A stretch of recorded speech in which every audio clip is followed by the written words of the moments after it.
This is Drew Spence from Producer's Edge magazine. Advanced Media Group has released a virtual instrument called One, which offers an alternative method of drum loop creation and manipulation.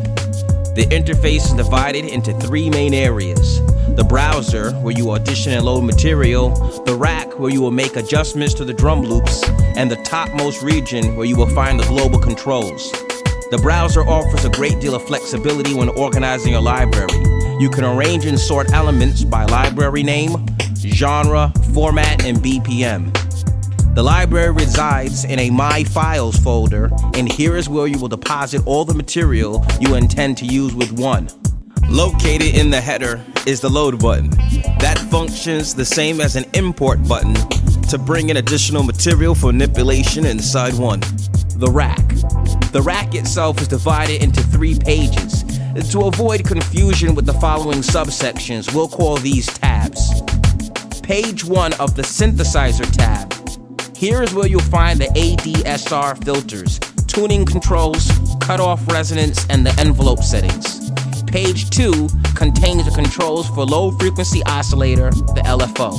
The interface is divided between the filter LFO on the left and the pitch LFO on the right. Page 3 holds the controls determining how the 2 LFO signal generators will respond to MIDI input. A point of note, the polyphony settings for the VST are adjusted from this page. The waveform tab gives a visual representation of the material along with visible slice points. Layering hits is as simple as pressing the Show Layers tab and loading slices. Single shots can be the individual Rex file slices or percussive wave files. There is a context menu where several context-sensitive operations can quickly be executed: mute, reverse, copy, paste, swap slice with slice on left and right, clear the layered sample. The step sequencer tab. Individual slices and one-shot samples can be loaded into the sample matrix. Up to 32 different elements can be slotted here. This page holds the controls for volume, pan, pitch, and swing. Note, the swing is based on percentage, is a global control, and does not operate on a per slice basis. The FX, or the effects section. There are 4 effects units, 2 insert effects units, and 2 send units. An FX patch contains all the chosen effect routings and their settings. The included effects have all the standards: delays, reverbs, chorus, EQ, compression, limiters, and distortion, along with an array of filters. There is a unique effects block. Crusher will set the bit depth for the element and range is extreme as 2 bits to 16 bits. Sample rates can also be reduced. Overload boosts the distortion of the input signal. A bass and treble enhancer round out this algorithm. In use. The library being used for this demonstration is AMG's One exclusive expansion library, Metropolis by Luke Cage.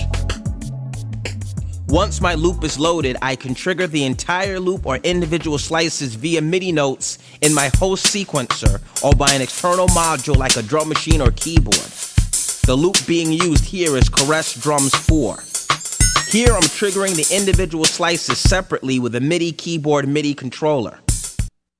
Included is a 32-step sequencer where I can load individual hits and create fresh patterns using the hits from the drum loop or individual slices I've taken from my files library.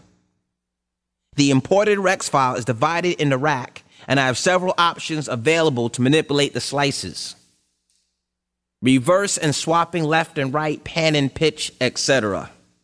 The main loop can be combined with other loop material to create composite drum tracks or entire compositions. I'm combining the Thing drums from the same Metropolis library. To load a sample and have it trigger along the keyboard octave range, turn to the synth rack and load that element.